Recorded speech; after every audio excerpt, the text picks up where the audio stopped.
Auto expo 2023 का आगाज़ हो चुका है और सबसे पहले मारुति ने अपनी एक इलेक्ट्रिक व्हीकल गाड़ी लॉन्च की है, एक एक्सयूवी लॉन्च की है EVX के नाम से। और उसके बारे में बात करने के लिए हमारे साथ शशांक श्रीवास्तव हैं जो मारुति से हैं। सर कुछ बताएं गाड़ी के बारे में। मारुति पहली बार एक इलेक्ट्रिक व्हीकल का कॉन्सेप्ट लेके आया है बाज़ार में।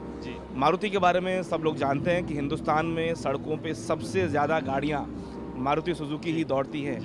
मुझे बताएं कि कितना बड़ा चैलेंज होगा, बाकी कंपनी से कॉम्पीट करेंगे आप, और इस सेगमेंट में ख़ास तौर पर इलेक्ट्रिकल व्हीकल के सेगमेंट में आप कुछ समय के बाद आ रहे हैं। तो आज के मौजूदा हालात को देखते हुए जब हम ग्लोबल वार्मिंग की बात कर रहे हैं, प्रधानमंत्री भी बार बार कह रहे हैं कि हमें दूसरी टेक्नोलॉजी पर शिफ्ट होना चाहिए, ऐसे में किस तरीके से आप इसको देख रहे हैं? जी देखिए, ये बहुत अहम मॉडल है हमारे लिए। और जैसे आपने फरमाया कि ये सिर्फ कंपनीज़ या ऑटो की इंडस्ट्री का सवाल नहीं है, बट यहाँ पे जो COP26 की जो कॉन्फ्रेंस हुई थी उसमें ये फ़ैसला हुआ था कि 2050 तक जो है आलमी तौर पे जो है वो कार्बन न्यूट्रलिटी हो जाएगी। और उसी के तहत हमारी सरकार ने भी ये बोला है कि एमिशन को, ऑटो इंडस्ट्री को भी अपना कंट्रीब्यूशन, योगदान देना पड़ेगा कि वो कैसे एमिशन को कम करे। और इलेक्ट्रिक व्हीकल एक देयरफॉर इंडस्ट्री में कंसेंसस है कि आगे आने वाले वक्त में इलेक्ट्रिक व्हीकल काफ़ी it will become main stream. लेकिन कंसेंसस वो नहीं, वहाँ पे टूट जाता है कि ये कब होगा। और अभी तक जो रिसर्च हुई है उससे ये ऐसा इम्कान लगाया जा रहा है कि 2030 तक करीब 17 से 20% के करीब पैसेंजर व्हीकल में इलेक्ट्रिक व्हीकल्स होंगी। और मारुति सुजुकी ऑब्वियसली हमें भी जो है कंट्रीब्यूशन करना है अपना, तो हमने इलेक्ट्रिक व्हीकल्स चूज़ की। और इस जो आज हमने गाड़ी अनवेल की, ये ग्लोबल अनवेलिंग है। इसका मतलब कि ये सिर्फ भारत के लिए नहीं बल्कि पूरे बाकी मुल्कों के लिए भी ये गाड़ी है। तीसरी चीज़, ये जो गाड़ी है इसकी ख़ास बात ये है कि ये बॉर्न इलेक्ट्रिक प्लेटफॉर्म है। इसका मतलब कि प्लेटफॉर्म ज़ीरो ग्राउंड से डेवलप किया है इलेक्ट्रिक व्हीकल को खासकर मतलब मद्देनज़र रखते हुए। बैटरी का प्लेसमेंट अच्छा होगा, व्हील बेस बड़ा है, यानी कि इंटीरियर फ्लेक्सिबिलिटी बहुत है। फिर 550 किलोमीटर की रेंज है, 60 किलोवाट आवर की बैटरी है, तो बहुत अच्छी रेंज भी है। और दूसरा आपने देखा होगा इसकी जो शेप है बड़ी एरोडायनेमिक है, स्पोर्टी है, फ्रंट ओवरहैंग कम है, इससे इसका बेहतर परफॉर्मेंस भी होगा।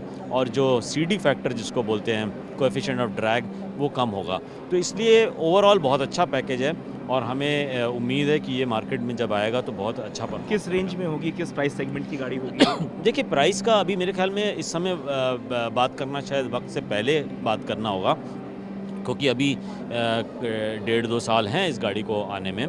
लेकिन एक चीज़ मैं आपको बता दूं कि इलेक्ट्रिक व्हीकल्स की जो प्राइस होती है वो काफ़ी कुछ मशरूत होती है उस पर जो बैटरी कॉस्ट है, क्योंकि 50% करीब बैटरी कॉस्ट होती है।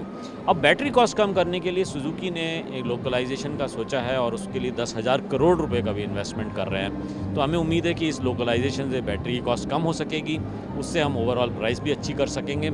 और मारुति सुजुकी तो जानी जाती है एक अच्छी प्राइस लाने के लिए, तो हमें उम्मीद है कि जब ये लॉन्च होगी तो हम कंज्यूमर को एक बहुत अच्छी। आखिरी सवाल छोटा सा, आप इलेक्ट्रिक व्हीकल की बात तो कर रहे हैं, लेकिन देश में अभी भी चार्जिंग स्टेशंस की संख्या बहुत लिमिटेड है।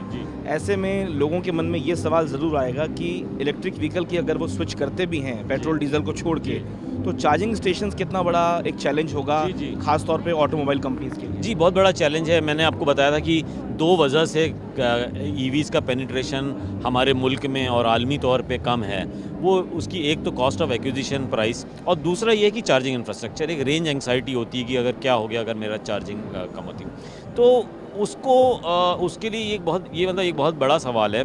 और हमें उम्मीद है कि 2025 तक जब हम ये लॉन्च करेंगे, हम चार्जिंग इंफ्रास्ट्रक्चर के में भी हमारे कंट्री में बहुत अच्छी प्रोग्रेस होगी। काफ़ी प्रोग्रेस हो भी रही है, सरकार की तरफ से भी, प्राइवेट कंपनीज़ की तरफ से भी, OEMs की तरफ से भी।